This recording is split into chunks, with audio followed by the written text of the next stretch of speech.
So what the other types of things do you do with that position then as a riverkeeper? Yeah, well, our mission is basically to protect water quality and wildlife habitat in the Milwaukee River Basin. So we work on the Milwaukee, the Menominee, and the KK. And as Riverkeeper, we essentially, respond to citizen concerns, identify sources of pollution, and then work with partners to find solutions to those problems. We do a lot of different types of activities. We do river cleanups. This past year, we had 47 different sites throughout the Milwaukee River Basin and about 4,700 people that participated. And we do river cleanups all throughout the summer and the fall as well, smaller size cleanups.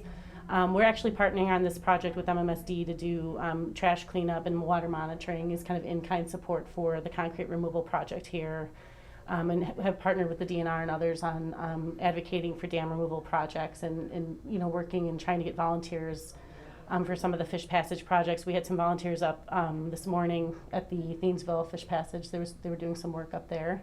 Yep, I don't know, were you guys out there? Yeah. So we tried to get some today. We tried to connect some volunteers for those types of on the ground restoration projects as well.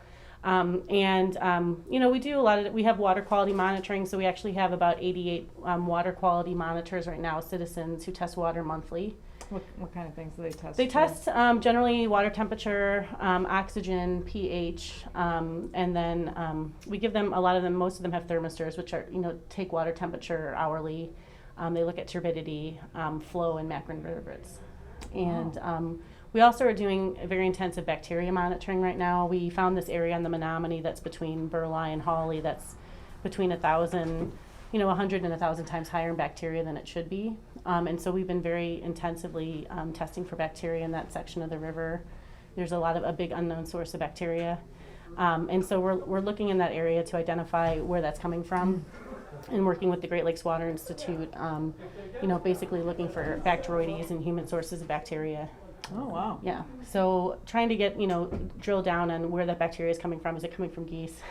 Is it coming from gulls? Is it coming from humans? And so trying to do a lot of that type of monitoring as well. But we occasionally do litigation. We have done quite half dozen lawsuits or so. But, we definitely use that as a last resort.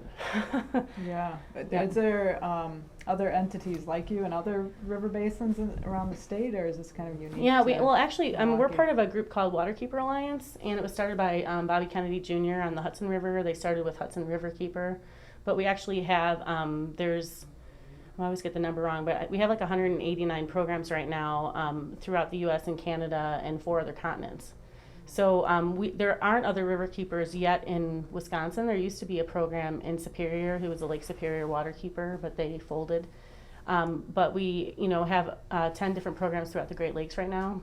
And, we have a very, really fast developing program internationally. We have 15 Indian waterkeeper programs right now. We have 8 Mexican programs, and we're developing really quickly, in particular in South America as well. We have programs in Ecuador right now, in Peru and Colombia, and programs in China that are developing as well. So it's a really exciting time, I think, for the movement. And the idea is really, we like to say that we're the local, spokesperson for the rivers, giving the voice to the rivers that don't have a voice. And so we're kind of like the local spokesperson, local scientist, local lawyer, local advocate for the rivers. Wow. Yeah, so we keep busy. Yeah, I had no idea. I don't know if you guys and we get a lot of people that call us. We get probably, I'd say probably close to 300 calls a year of, the river's yellow, the river's fuchsia, the river's green, there's dead fish, garbage is very common. And so we often try to follow up on those. We work very closely with DNR and the spills coordinator to, address those issues. And there's we had an oil spill a few weeks back as well, and a Jiffy Lube that was directly connected to the Menominee. So a lot of times it's really it's really depending on our volunteers and our members and their eyes and ears to identify for different problems, and then working with DNR and others to find solutions to those things. We had one dye company in West Dallas that was turning Honey Creek multiple colors for probably over a year.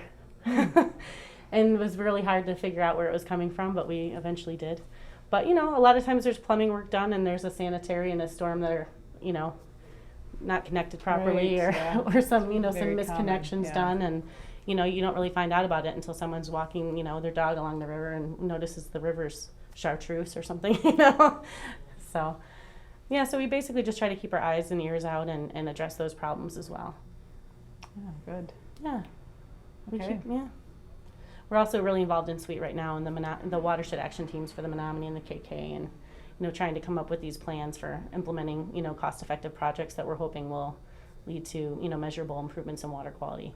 I mean, I think there's been really great progress. I mean, I've been with the organization for about 9 years, and we've seen a lot of really amazing projects in the Milwaukee area, but we're hoping to be to work together and be a little bit more smart about where we spend our money, and spending our money in areas where we think we'll actually be able to get measurable improvements. And so that's really exciting. We have these great models now. We've kind of made these watersheds, into smaller pieces, if you will, smaller sub-watersheds, and in some cases even, drainage areas. And we know kind of, where the TSS is coming in and where the phosphorus is coming in, where there's bacteria issues. So really being able to kind of use that information to concentrate even, where we're working with volunteers to do riparian restorations, where we're, doing bank stabilization projects, and then we have other groups that, for example, land trusts that are purchasing property. So, kind of really using the information that we have in a smarter way.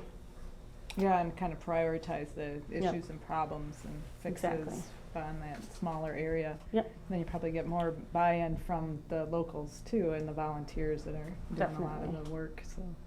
Yeah, so it's exciting. We're hoping, that a lot of great things are going to happen, and there's, great work happening on the Menominee with the fish passage work, and, we're hoping to also involve citizens to look for kind of smaller fish passage impediments, culvert issues and perch culverts and areas of sedimentation. We've got some areas in the Menominee that have very huge debris jams that are posing major fish passage issues right now. So we're hoping to get our volunteers involved in identifying those issues as well, and then hopefully fundraising to address those fish passage issues as well.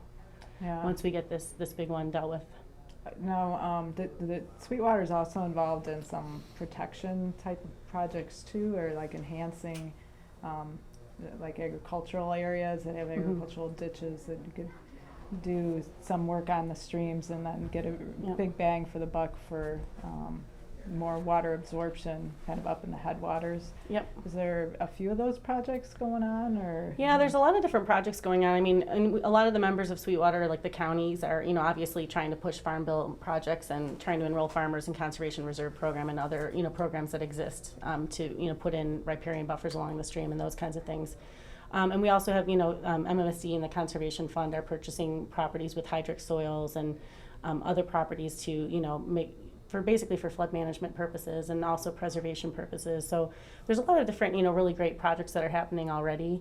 Yeah. And we're looking to kind of, even do more work with farmers in the Menominee. There's not that many. There's probably a handful left. But really working with them to, do better land management to reduce the runoff from the agricultural areas that we have. Clearly in the Milwaukee, there's very significant ag left still in the Milwaukee. Probably about 80% of the watershed or so is still ag. So, so there's a lot of opportunity to work with the farmers. We haven't done as much of that, but we're really, hoping to move in that direction and start working with them, as well as, working with municipalities and, just getting people working together and, also just making sure that the money that we do have for county and municipal government is being spent, spent the best way that it should be spent.